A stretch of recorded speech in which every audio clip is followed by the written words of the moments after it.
Alright guys, today I'm working with a Whirlpool HE machine. Now this machine is, you can actually set the water load size on this so it doesn't skimp out on the water like some of the other HE machines. And I'm going to go ahead and put it on super. We've got a heavy towel load in here, and I've taken the lid switch, the locking mechanism off, and just stuck it right here. That's all that is, so that we can lift this up and watch it as it progresses. Because I'm going to show you a couple things. First, I'm going to show you that it fills all the way up with water. Second, that it agitates correctly. This agitator should only spin one direction and not back the other way. It's how you know if your agitator is broken or not. And then I'm also going to show you that it drains the water out and then it has a nice smooth spin cycle. So all that being said, the washer gets a 28-point inspection, the dryer gets a 22-point inspection, everything electrical, mechanical, it all gets checked and everything has to pass in order for it to get listed up for sale. Okay, turn my power on here, and now we will go ahead and hit this.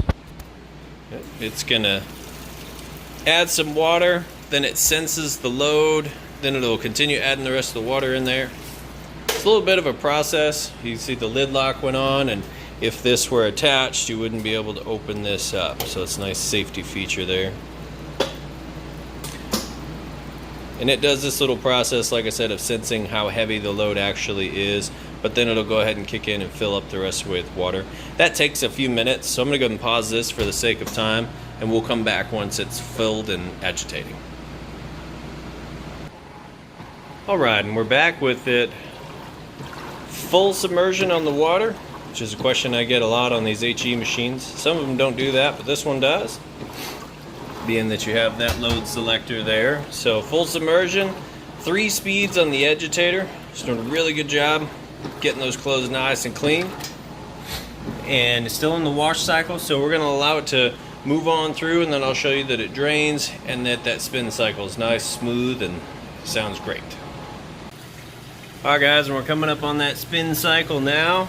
It is draining the water out, and then it's going to go through a series of 3 cycles where it has a low spin, then it'll come back with 2 high-speed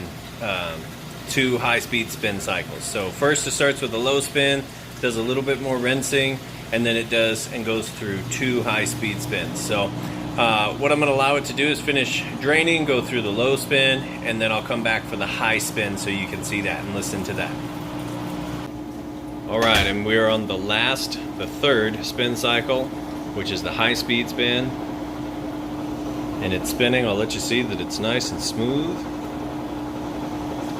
The drain is also running as it spins. And the cool part about this is it gets the maximum amount of water out of these clothes. And one of the HE designations is because when you spin that fast and you get that much water out of the clothes, cuts your drying time in half. Nice, fast, smooth spin cycle there. That's going to be it, and then it'll stop, it'll cut the drain, it'll come to a complete stop, kick the drain on once more, and then it's done. So we'll let it finish up, then we'll move on to the dryer. Alright, now I'm working with a Admiral, which is Whirlpool. It is made by Whirlpool. Essentially, wherever you go, big box store to buy these. If you buy from Best Buy, you're going to buy an Inglis. If you buy from Home Depot, it'll be an Amana. If you buy from Lowe's, it'll be an Admiral. They're all built by Whirlpool, and they're all exactly the same. Anyway, this electric dryer here, I've got the nice heavy load of wet clothes moved inside, so we're going to close it up. Just put it on time dry. Let it go there, and you can get a good listen for it. As you can see, it's a nice, smooth operation. Sounds great. And then what I'm going to show you here is that it is heating properly. Right in between those 2 red dots, it's taking a surface measurement. There's a little difference there between the floor and the top of that dryer. So what we'll do is we will open this up, shoot it right inside the heating element tube, and you can see plenty of heat coming out of there.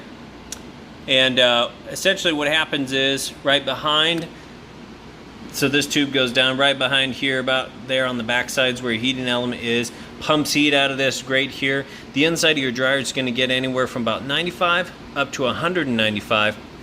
And that just depends on what your heat setting is at, because right here you've got high heat, no heat, low heat, or an automatic high heat with cool down and wrinkle prevent. So tons of options there. I just kind of do time dry and let it rip. But there you have it. Now you know, runs great, heats the way it's supposed to, and everything sounds good. If you have any questions, feel free to reach out. Otherwise, I do appreciate you taking time to watch this video. Thanks, have a great day.